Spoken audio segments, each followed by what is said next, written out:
ఇలా మధ్యలో గ్యాప్ వదిలేసి ఇటు ఇటు లైన్ గీస్తున్నాను. ఇదేమో రైట్ సైడ్, ఇదేమో లెఫ్ట్ సైడ్ అన్నమాట.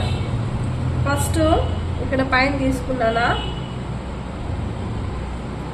ఇది తీసుకునింది చెప్పాను కదా, ఆకులో సగ భాగం కన్నా పైన దించుకోవాలి. ఇలా దించుకొని ఇదేమో రైట్ సైడ్, ఈ రైట్ సైడ్లో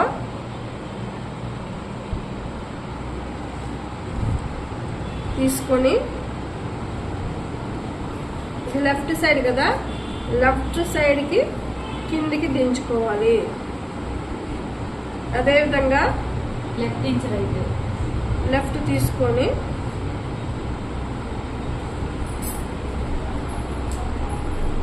రైట్కి దించుకోవాలి. ఓకేనా?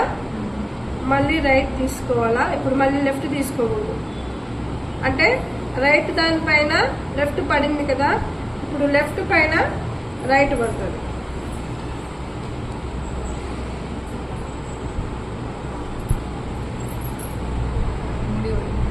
మూడు పడిపోయింది. లెఫ్ట్ కిందికి దించాలా, ఇక్కడ కూర్చోకూడదు, కిందికే దించాలా. ఆ కిందికి కూడా మరీ కిందికి దించకుండా మళ్ళీ ఇంకా ఇదంతా కుట్టాలి కదా, ఇట్లా లైన్గా వేసుకుంటా పెట్టుకుంటా పోవాలి పక్క పక్కకి. అంతే, అలా కిందికి వేసుకుంటా రావాలి. ఈజీగా మెథడ్ చెప్తాను చూడండి. ఇప్పుడు రైట్లో దించానా, మళ్ళా రైట్లో ఎత్తుకొని ఫిష్ బోన్ ఇక్కడ నుంచి అంటే క్లాస్ డైరెక్ట్ గా మేడం చెప్తాను. క్లాస్ వింటే అమ్మా ఇదే ఏంటి లూప్ స్టిచెస్, గొలుసు కుట్టు, లేజీ బటన్ హోలు, తర్వాత బ్లాంకెట్, ఫిష్ బోను, ఇలా డైరెక్ట్ గా ఇలా కుట్టేసుకోవచ్చు.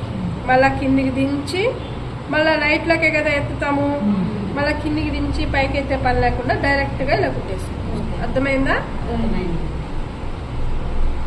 ఈ షేప్ చూసుకోవాలా, మెయిన్ అదనమాట. ఈ చివర షేప్ చూసుకుంటూ రావాలా, ప్లస్ ఇక్కడ డౌన్ అవుతూ రావాలా,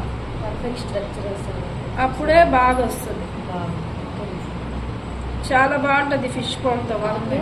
కొంచెం మామూలు ఆకులకి ఇప్పుడు ఈ కుట్టుకి తేడా తెలుస్తుందా?